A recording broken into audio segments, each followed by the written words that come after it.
Well, this weekend's British Grand Prix was supposed to be a celebration of 70 years of one of the pinnacles of motorsport in Formula 1. It had its first ever Grand Prix held here in 1950.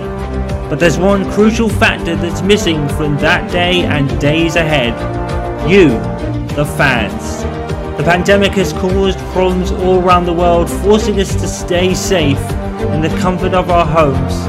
There is no place like home in motor racing when it comes to this place, and we are here today to bring you the Formula 2 feature race of the second round of the 2020 Formula 2 season. We hope to bring you a stunner, but we miss you and we wish you were here. Well, after the Austria opening weekend of the season, Mick Schumacher leads the Drivers' Championship after a commanding win in the feature race and a couple of positions from 8th gained in the sprint. And we have a very interesting and nostalgia-filled front row. Giuliano Alesi takes his first ever pole in Formula 2, and look who's alongside him. Mick Schumacher. It's Alesi and Schumacher for the first time ever in a Formula Grand Prix on the front row. Aiden Jackson will start from third alongside Jehan de Riva, and following them is Callum Arlock and Robert Schwartzman in a better day yesterday. Felipe Dragovic, the rookie, alongside Snowder, Pedro Piquet and Jack Aitken complete your top 10. Dan Titterman is going from 11th alongside Marcus Armstrong, it's Marino Sato and Christian Lundgaard, 13th and 14th positions. 15th is Mark Love, followed by Sean Galal. Nobuharu Matsushita is alongside the rookie Gerhard Sabaya in 18th. Juan Uzura, Bernard Parday in the UNI Virtuosi car will start 19th alongside Louis Delatraz. And at the back of the grid, Nikita Mazepin once again outshone to the masses by his teammate who starts third. And at the back of the grid, it's Roy Nissany in the second try as he was in the Austria feature race. That was a bit of a nervy getaway there from Aiden Jackson. Too high revs and almost stalled the car, it seemed. I don't think in Formula 2 the cars have anti-stall, so he was pretty lucky to get away with that. Let's hope he doesn't have those problems at the start. And like I said, a very nostalgia-filled front row today with Giuliano Alesi and Mick Schumacher.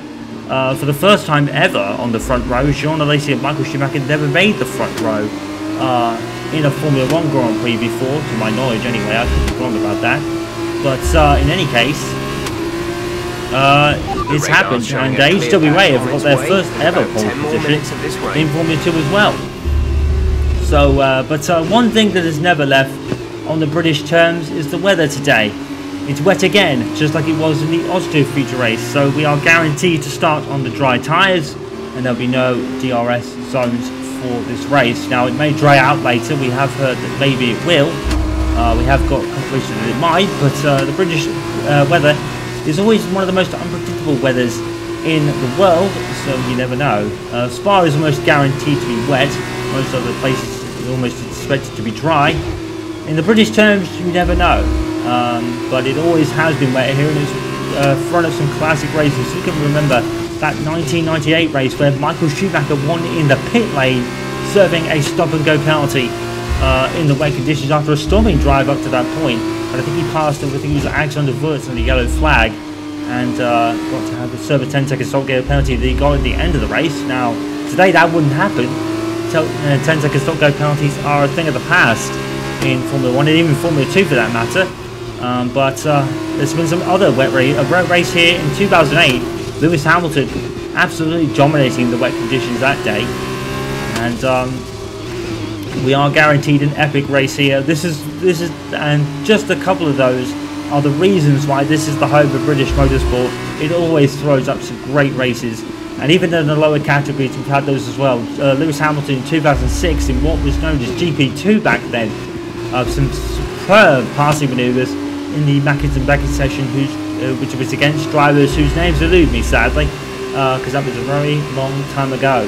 Michael Schumacher broke his leg here in 1999 in a bit of a more sadder story, unfortunately, which took him out of the running for the 1999 championship. And Silverstone hasn't really been a good hunting ground for the Schumacher family. Let's see if Mick can break that trend today as we line up on the grid for the feature race. Another wet feature race, mind you. Giuliano Alesi and Mick Schumacher have both proved their wet weather credentials before. Here come the fire red lights ahead of the drivers. Mick Schumacher dominated in Austria. Let's find out what happens today. His lights out, and away we go, go, go. Juno Alesi looks to have got a good start, it seems. Mick Schumacher was slotted behind him as a white car. It's a Hitech. It's Jackson. Jackson's off the track. Jackson is off the track. Was he hit by someone there, maybe? Aiden Jackson's off the track. He has dropped to the back of the grid, or the back of the field. Meanwhile, Juno Alesi leads from Mick Schumacher, so he got the perfect start for himself. Jehan Deriva up into third. I think he was, well, he's up to third because Jackson fell down. So everyone from Deriva downwards has gone to the moved up a place because Jackson was off spinning at the beginning of the race. A strange place to spin. I wonder if he got too much res on the start. Meanwhile, we've got a trident of Marino Sartine passing Dan Ticktum as he continues to have that sinking feeling from the Austria sprint race, mind you. Everyone else has moved up a spot, and there's Guan Yu Zhou making up for lost time in qualifying, or below passage of him at the Guarano Virtuosi car. Where is Aiden Jackson, you ask? He's at the back of the field in last after a spin. Sorry guys, my fault. Too much revs there. It's okay, Aiden, calm down. Still plenty of ramps to run. There's a couple of guys with damage front ahead of you from the incident. You should be able to catch up to the back of those rather quickly. I think the car's alright, but how's it looking on sensors? It's looking good, Aiden. You should be able to avoid the black and orange flag. You should be able to get your head down and keep going. There's still a long race ahead. Copy that. Let's go in for the rest of the race, alright? Well, there's plenty of time for Jackson to make it up. As he was on the end of lap 1. We've not even reached the end of lap 1 yet. And already Jackson's making waves. He's already passed 3 cars there. Down the inside. And now he's around the outside of Guan Yu Zhou. Is he going to make that stick? Yes, he is. And Jackson's already making waves. And he's already using his MO from Formula 3. This was something that Jackson was very much known for in Formula 3. And why he won the Formula 3 Championship is drives like that. And we're probably going to get another spectacular drive from Jackson this afternoon. Because get on it for the rest of the race, he says. He's the one that's got to do it, and he's the man to do it. So, 2 damaged front wings then for Navarro Machishita and Dan Ticktum. I did see some debris on the track. It looks like Aiden Jackson's got away with it and is carrying on. So these stops are going to feel like taking an age for Dan Ticktum and Machishita because there's less people working on the Formula 2 cars in the pit crews. So they are now theoretically out of this race because they're going to be so far behind. They're not going to fall a lap behind because the Formula 2 cars are much slower. But it's pretty much curtailed their efforts today. And I'm guessing they lost front wings in a collision with Jackson. I'm not sure how, to be honest. Jackson was far off the road at one point.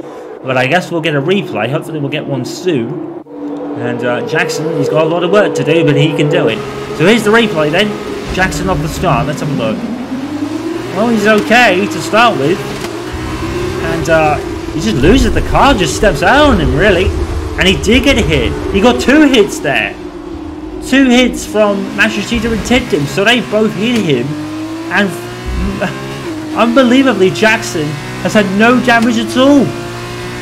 And he's carrying on. And he's passing cars already. So Jackson, the lucky survivor of 2 hits from other cars while Ticktum and Machishita have to pit. And look how close he was to the back of the queue there. They were already like going through the 3rd corner and Jackson already theoretically caught them. So Ticktum has no one around him here. He's on the outside of Mazepin. He gets kind of squeezed out into a spinning Jackson. And I don't think there was anything Jackson or Ticktum could do to avoid that. I'm sure it's going to be the same for Machishita as well. He passes Sean Delisle. Good start there for Machishita. It's alongside Marvelog, and it's the same situation. It's just going to get pushed into Jackson. Yep. And there's nothing they could do. And I think Machishita is probably more likely to be in this race than Ticktum and Jackson are because it looked like he was front wheel would have come off. I mean, the suspension is pretty sturdy on these cars. And here was the start of the front. Giuliano Alesi, pretty much inch perfect, to be honest. I don't think there's anything more that could be done there. Giuliano Alesi put the perfect start. Now don't forget that Sean Alesi was never really no slouch in the race, and neither is this man. Here's the replay of this 3-car move from Aiden Jackson. Phenomenal stuff. And he's already up to about, I think it's P15. He went around the outside there of Guan Yu Zhou. He's going to make another 2 places with Machishita and Ticktum going into the pits. So Jackson's got lucky to be in this position. with Tictum and Mashashita having to hold people up. So it's brought Jackson back into play for at least the low-end points, if nothing else. Down the inside of Gurmai the rookie.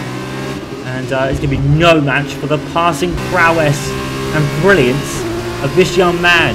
Aiden Jackson is now 15th coming to the end of lap 3. He's got a chance here for some points. We don't really know how many. He might be out of the running for the race win, unfortunately. And that won't make him happy because he was probably on course to at least challenge today, but he just lost the car at the start. He just lost the car. There's no chance of catching it. And Jackson's not going to down the inside of Cops, as we know. He's going to think better of that. You can pass down the inside of Cops. It is very rare, mind you. And he's going to have a go into the Mackins and Beckett section, is he? And Galeo's cut that one off quickly. And he's gonna stick it in, and he's got so much more pace, Jackson, in the car. And a la Lewis Hamilton from 2006, Jackson makes a phenomenal move in the Mackins and Beckett section, with Sean Galal not able to do a thing about it in the Dams car. And Jackson is now up into 14th place. He's definitely on for some points here still. And well, there you go. And like we said, it was the MO that made him sort of famous in Formula 3. Not the greatest of qualifiers was Aiden Jackson. He was always like in the mid-pack, but he always weighed up for it in the races. And Mercedes signed him up even before then, and then they were guaranteed that they picked up a gem in him during that Formula 3 championship run. And now we could actually witness it in Formula 2. Jackson certainly has the legs of people in equal spec cars. It'll be interesting to see if he makes the step up to Formula 1, what things could be like. Maybe he could be like a Michael Schumacher and make up places despite deficiencies of other cars. Formula 1 is not an equal spec series. Some talk that it should be, but fortunately it's not. It would be better for racing perhaps, if you could argue, but Formula 1 is still the pinnacle of motorsport. Mind you, let's go back to the front, because we've not really talked about that for a while. Julian Alesi is still leading from Mick Schumacher and Jehan Daruvala on the podium. Jean Alesi was no slouch in the rain either. Michael Schumacher and Jean Alesi were probably two of the best in class when it came to wet weather driving. And Jean Alesi at one point, if you remember, in a French Grand Prix long ago, was as fast as the leaders on wet tyres, and he was running on the slick tyres. That's a true story. And it's the two of the future probably best in class in wet weather driving now. It was almost written in the stars, really, with Alesi and Schumacher to be on the front row in a wet race at the British Grand Prix, the home of British motorsport, and the home of motorsport in general. So, as we said, the first Grand Prix in Formula 1 was held back in 1950. So it was almost written in the stars, to be fair. And a very nostalgic feeling front row, even if Michael and John never did that in their Formula 1 careers. And there's Shogala with a spin, and that's a very, very hefty spin. Now, he's off the track. I don't think it's going to force the appearance of a safety car, and Dam's miserable weekend continues here. Now with Sean Galal confined to the back of the field. That was a very hefty spin. That's a really weird place to spin there, because he was coming round the corner as he was going sideways. So he'll obviously come out ahead of Mashashita and his teammate Dan Tittum, who are a long way down the road from him, to be fair. Pedro Piquet's in the pits already, so I wonder if he had damage, because that's pretty early for a stop, especially the pit windows to open around lap 6 or 7. Oh, Sean just lost the car. Lost the car, nothing to do with the curbs, he just loses the back end. Very similar to Jackson, actually, who lost the back end at the start. So this rain is causing some problems for the drivers without actually hitting any curbs or anything. Now is Jackson, who's up into 15th place. He's already having a look at Markelov, is he? And he's going to pass him in the Mackett and Beckett section too. And Jackson is really rapidly filling that checklist here. He's definitely on for some points if he can get the strategy right. We do hear that the rain is going to stop at some point during this race, but he might run the whole race on the wet tyres. Don't forget, Formula 2 doesn't run the intermediate tyres in this category. And he's down the inside of Markelov And it's as usual like for Aiden Jackson, a man with such superb passing talent. He's got another one. Up into 14th. Actually, he's up into 12th now. And Jackson's on the verge of points now, with Sato and Armstrong and Lundgaard all just ahead of him. Aiden Jackson could, I think he'd probably get as high as 6th or 7th at the moment. But he's definitely doing well just to get back into the points from where he was at the beginning. Now, what do Hitech do in terms of strategy here? Is the track drying out? We don't really know. I don't see it at the moment. And there is a Trident, or no, it's a Charus Racing System car. It's Louis Delatraz, the son of Formula 1 driver Jean-Denis in the 1990s. He drove for the ill-fated Pacific team at one point. His son, unfortunately, is out of the race in the Charus car with an engine failure, most likely. Or something to do with the engine anyway. And as we come past Love Field in a corner, I was sitting in 2015 in my first ever appearance as a fan in 2015. And Jackson now is looking at Sato, and he's not going to have a down the inside of Cobbs. He's got the pace for it, Jackson, and he is going to go down the inside of Cobbs. A phenomenal move by Jackson yet again. Another great move by Aiden Jackson. That's another one. And he's now P11. Aiden Jackson is on for some points here in this race, in what is quickly becoming a recovery drive for the ages. Aiden Jackson is doing it again, just like he did in Formula 3. Julian Alesi is doing brilliantly to withstand the pressure from Mick Schumacher. And we got some semblance of what his wet weather conditions might be in the future, with that feature race in Austria in which he dominated. Julian Alesi is doing the same thing for himself now. And that is about...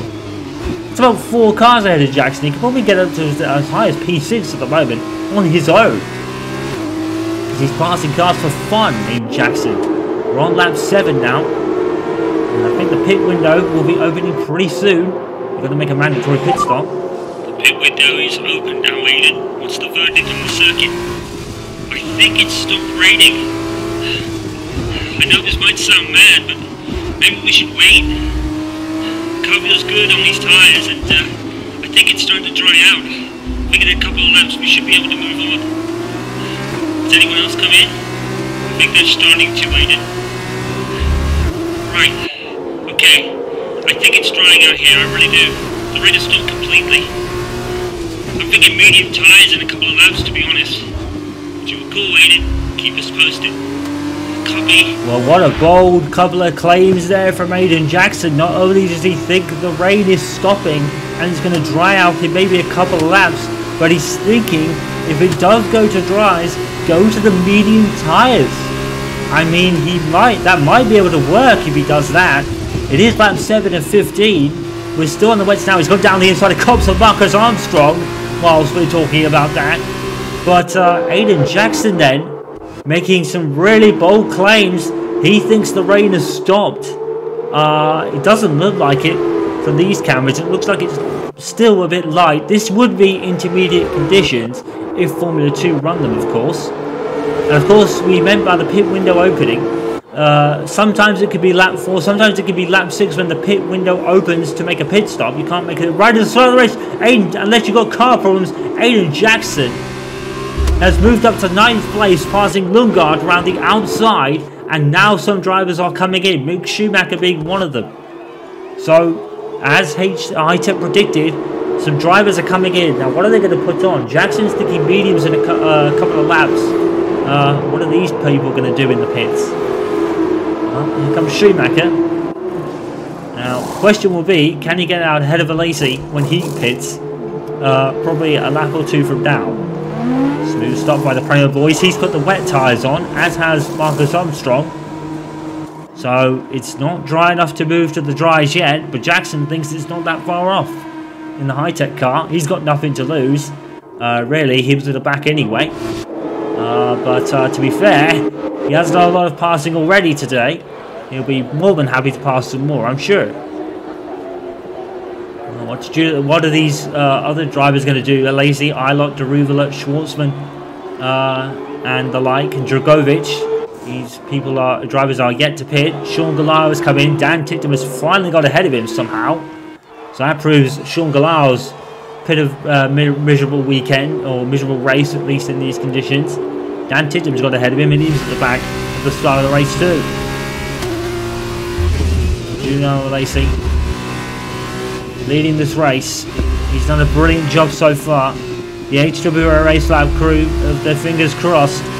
It could be their first win in Formula 2 in their debut season, coming into Formula 2 through Formula 3. And he has a 2-second lead over Jehan Deruvala. And will he come in? And I think Jackson has a point. I think the rain has stopped, you know. At least it stopped to a heavy degree. There's still some droplets on the camera lens, but I think it is getting drier all the time. Jackson is going on. So Jackson is going on. He will lead this race. He will inherit the lead, really, because everyone else is pitted ahead of him. But he still has to pit, so he might come out in, I would say, about P8, P9. So he'll still get back into the points from there. Here's a Lazy coming out of the pits. Now, will he get ahead of Mick Schumacher? He's on the dry tyres.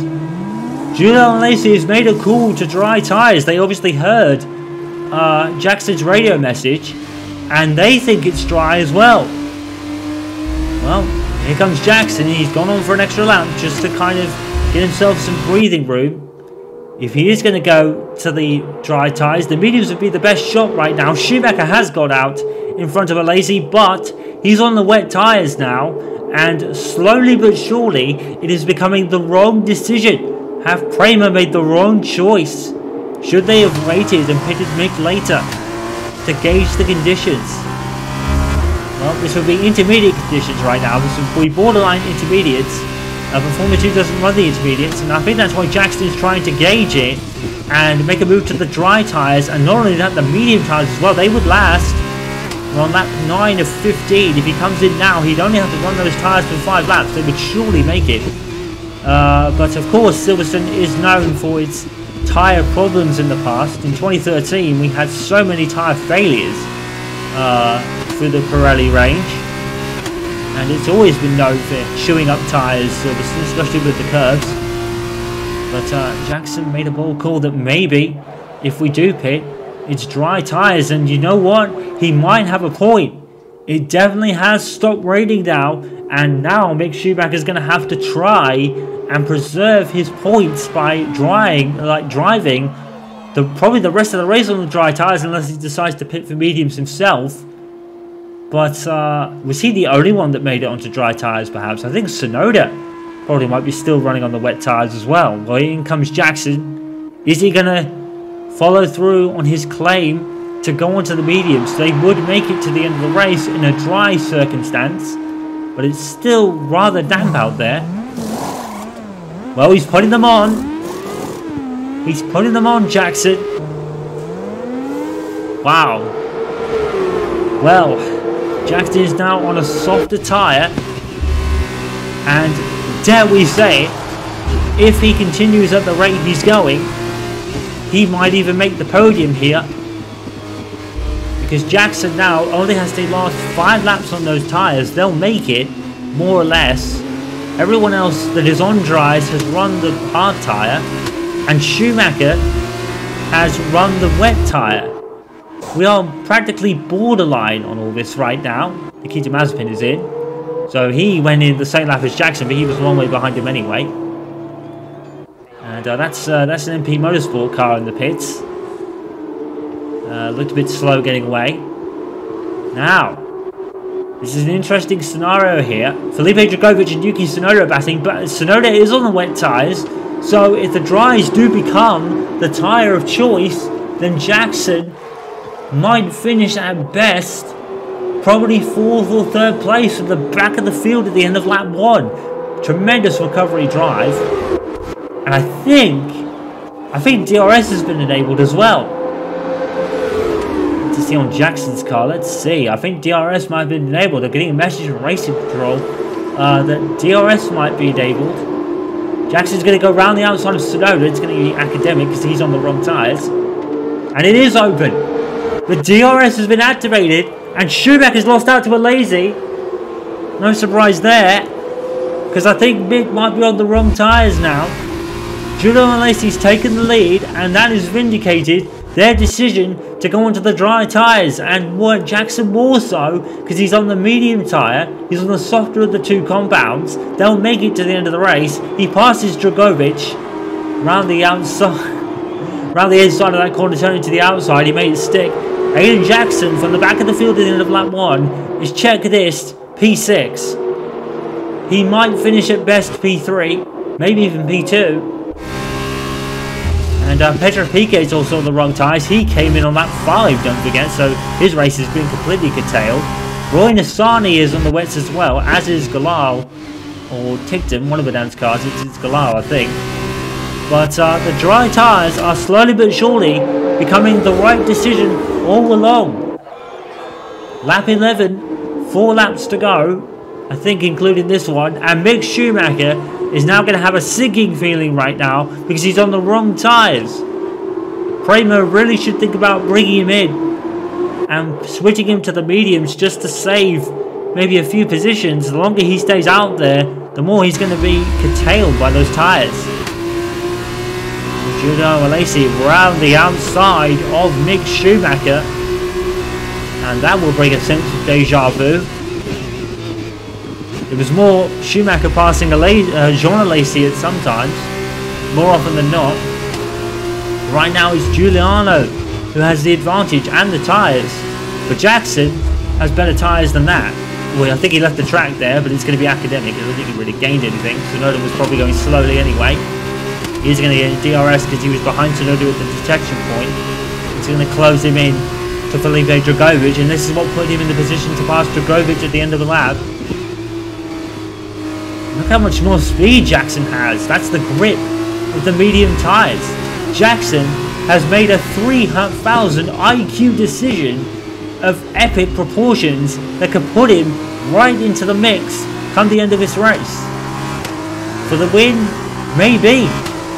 It's still very much more unlikely, but Jackson has been known to make these kind of storming drives before, and he's the man who's on the right tyres at the right time. Schumacher's holding Schwartzman up. He really should be getting out of the way. Why Prema aren't pitching Schumacher, I have no idea. They really should have, maybe a couple of laps ago. I think that window's gone now. He's probably just trying to make it to the end. Jackson is right on the back there of Callum Oilot, and he's going to pass him and Schumacher in the corner. A double move by Jackson. He's up to P4.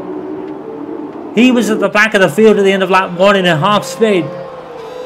He was off the track. Now Jackson is P4. Well, he's definitely going to be in contention for a podium, Aiden Jackson. He's right on Schwartz. Oh, mate, there's Schumacher. That's spun off.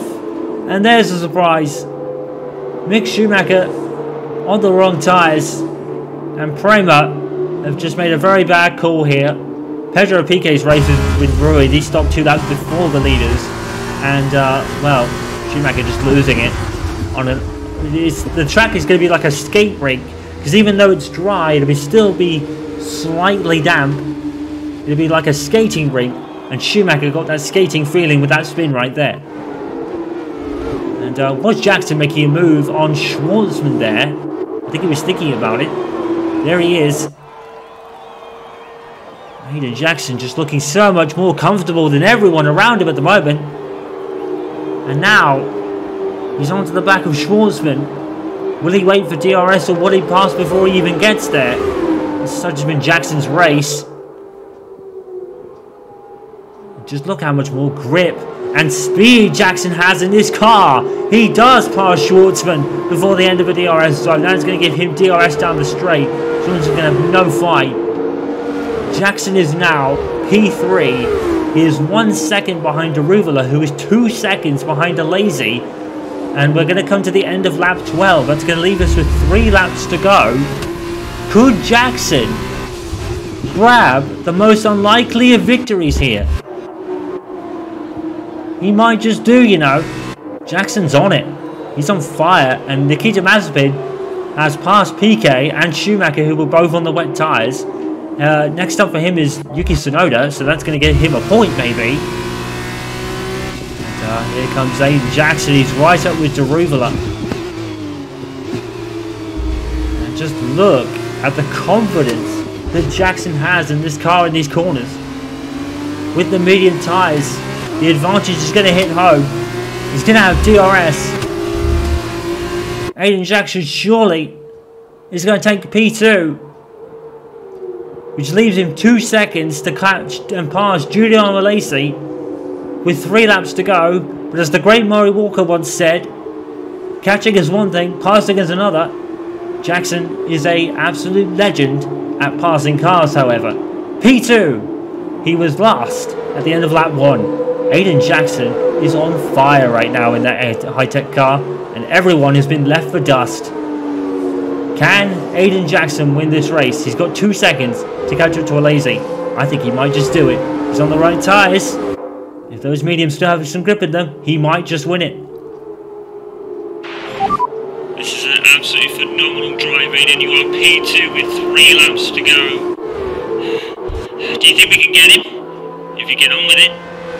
Could be. Oh, and that's all the impetus Aiden Jackson needs. If he gets on with it, he could win this race. That's all he needed to know. So he will be on it now. Can Nikita Mazepin get an extra point on the board for Hitech GP? Mazepin was 21st at the start of his race. He's been held by others around him and being on the right tyres. But as Donington 1993 proved, be on the right tyres at the right time. Schumacher's battling Pedro Piquet, both on wets. Both have their races absolutely curtailed by that situation.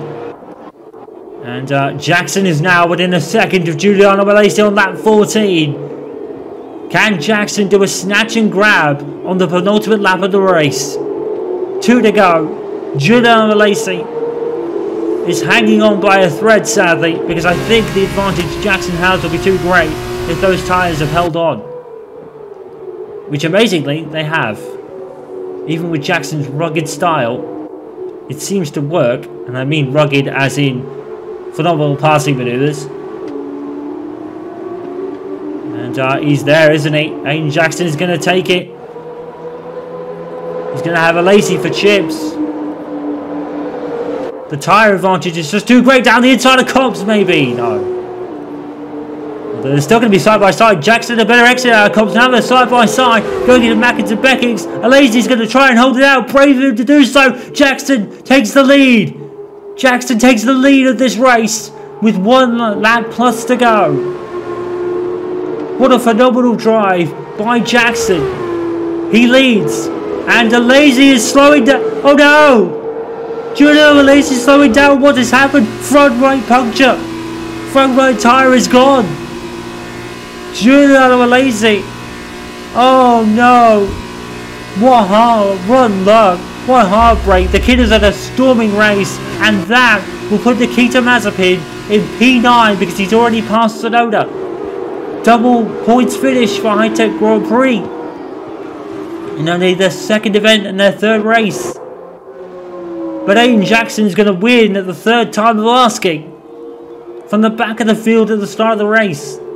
Schumacher's dropped out of the points. Alesi's going to probably drop out of the points as well. That has to be a tyre failure for Alesi, surely. He was on the harder tyres. He was on the harder tyres and he suffered a puncture. Another tyre drama here at Silverstone. Only at Silverstone, right? Poor Giuliano Alesi though. Your heart goes out to him. He's had a great race. He led for the majority. He led for almost every lap. Bar the last one. Which is always the most important. And that is the one that Aiden Jackson is going to lead at the end. And take the 25 points for the win. He is round Cops now. He is clear of Deruvula. And he has been the star of the show once again this weekend. Aiden Jackson's overtaking prowess is second to none. Phenomenal comeback drive once again.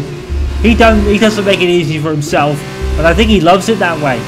I think he relishes in those situations. He certainly does brings out his best when he has to make it difficult. Aiden Jackson, if he can do this in equal cars and fighting through the field like that, what he might achieve in a dominant car, do you think? if he goes to Mercedes, watch out. Because Aiden Jackson might just head on a dominating spree if he does that. But right now today, it's a miles off. But he's taking a huge step towards it. Aiden Jackson takes the checkered flag. He was at the back at the end of lap 1. One of the most remarkable recovery drives I have ever witnessed. Aiden Jackson is your winner. Robert Schwarzman takes the fastest lap. But the day most certainly belongs to the young Mercedes driver. Aiden Jackson is a winner in Formula 2. That is P1, bud. What a win. Absolutely out of the top draw. That was a phenomenal drive, mate. I'm at loss for words. Me too, because I'm exhausted.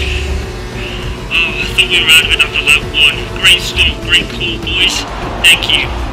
Thank you, Aiden. That was all you, buddy. Enjoy it. We'll see you back here. Aiden Jackson is exhausted. I don't blame him. He's had a day and a half, isn't he? What a win. What a comeback drive. A drive at the ages for young Aiden Jackson. The Mercedes young driver. A prodigy, they call him. And he certainly proved that again today. What a drive. Aiden Jackson deserves that win. He doesn't get the fastest lap, unfortunately, even though he was on the better grip tyres, but he was focusing on the win today. Schwarzman comes home in third. A good recovery drive from him after the poor performances last time out, where he barely made anything. But those on the wet tyres certainly didn't make it easy for themselves today. Schumacher low down the field, Piquet lower down the field, Tsunoda dropping out of the point, but poor Giuliano Alesi, after his magnificent effort, suffers a tyre blowout on the right front and is out of the points. He survived the rest of the race, thankfully, but oh man, that's heartbreak. But I think Jackson had passed him before then anyway, and he was probably going to, because Jackson was just on another planet compared to all the others today. Fantastic drive. Shades of Charles Leclerc in that Bahrain sprint race, remember, when he pitted, went to the soft tyres and passed everyone ahead of him to win. Jackson literally did the same. He was helped by pit stops for Dan Tittem and Matsushita after changes to their front wings, but his 3000 IQ call to move onto the dry tyres and the medium ones at that means he leads now for drivers' standings. We have a new standings leader. Aiden Jackson leads. Wow, could he be on for this title, for back-to-back titles in Formula 3 and Formula 2? That will get him some notoriety from the teams. And speaking of the team standings, UNI Virtuosi still hold their lead in the team standings. Hitech go up to second with a double points finish ahead of a very poor Prema run today. And yeah, he knocked it out of the park today. Aiden Jackson is your winner. If there was a crowd here, they'd be on their feet, because we witnessed a drive of age and maturity from young Aiden Jackson. This boy is a future star. Don't sleep on him. We'll be back for the sprint race when Formula 2 returns. We witnessed a cracker.